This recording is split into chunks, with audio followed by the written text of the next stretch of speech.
इंद्रायणीचं पसायदान. दिनांक 16 एप्रिल. आगगाडीचा आ. लेखक doctor Santosh Motiram Mulavkar. अभिवाचक Ameya Santosh Mulavkar. 16 April. आज भारतीय रेल्वे दिन. 16 एप्रिल 1853 ह्या दिवशी मुंबई ते ठाणे ह्या प्रवासानं भारतीय रेल्वेची सुरुवात झाली. तेव्हापासून रेल्वेनं प्रत्येकाच्या मनात घर केलं. रेल्वेचे रूळ, आगगाडी, रेल्वे स्टेशन, रेल्वेचा गार्ड, ड्रायव्हर, टी.सी., सिग्नलचं अग्निरथ गमनागमन, भयसूचकता, ताम्रलोहपट्टिका असं केलेलं मराठीत भाषांतर, रेल्वेचं खातं, रेल्वे मंत्री, त्यांचं चित्र, व्यंगचित्र, रेल्वेचं बजेट हे सगळ्यांच्या कोण कौतुकाचे विषय. अगदी लहानपणापासून आपल्या जीवनात आगगाडी येते. उजळणीच्या पुस्तकात आगगाडीचा आ येतो. हा आ आयुष्यभर पुरतो. एसटीनं प्रवास करत असताना रस्त्यात रेल्वेचं फाटक दिसलं की आपण आ करून बघत राहतो. आगगाडी येईपर्यंत हा आ तसाच राहतो.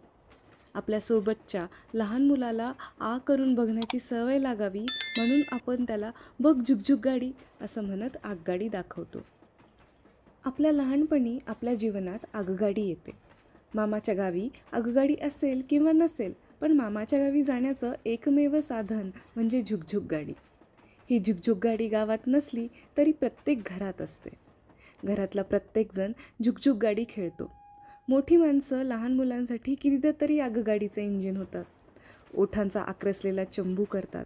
त्यावर हाताचा अंगठा व तर्जनी यांच्यामधला ताणलेला पळीचा भाग ठेवतात आणि तोंडानं हवा फुंकत झुक झुक हे आगगाडीचं संगीत काढतात. हे संगीत वेग धरतं. मध्येच आगगाडीची शिट्टी वाजते. मोठ्यांच्या ह्या आगगाडी कायाप्रवेशानं अख्खं रेल्वे स्टेशन घरात अवतीर्ण होतं. कशासाठी? पोटासाठी, खंडाळ्याच्या घाटासाठी. हा आगगाडीचा ताल धरत घरातले सगळेच आगगाडी खेळायला लागतात. समोरचा एकजण इंजिन होतो, मागचे सगळे डबे होतात.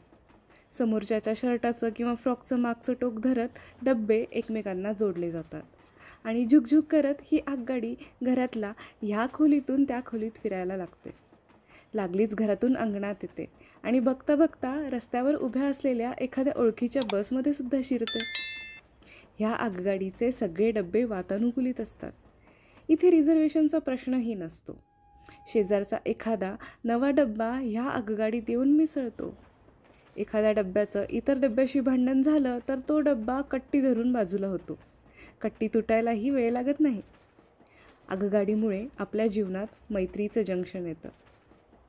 आगगाडी आपल्या जीवनाला क्रीडन देते, गीत देते, संगीत देते, प्रवास देते, प्रवासातले अनुभव देते. आगगाडी सुविचार आणि विनोदही देते. आयुष्यात आपण कितीही थकलो, कंटाळलो, इतरांनी जाणीवपूर्वक आपलं खच्चीकरण केलं तरी थकव्याच्या इंजिनाला कंटाळाचे डबे जोडायचे नसतात. निराशा हे आपल्या आयुष्याचं गंतव्यस्थान नसतं हे तत्त्वज्ञान आपल्याला आगगाडी देते. म्हणूनच आगगाडीचा आ आपल्या आईच्या आ सारखा आयुष्यभर पुरतो.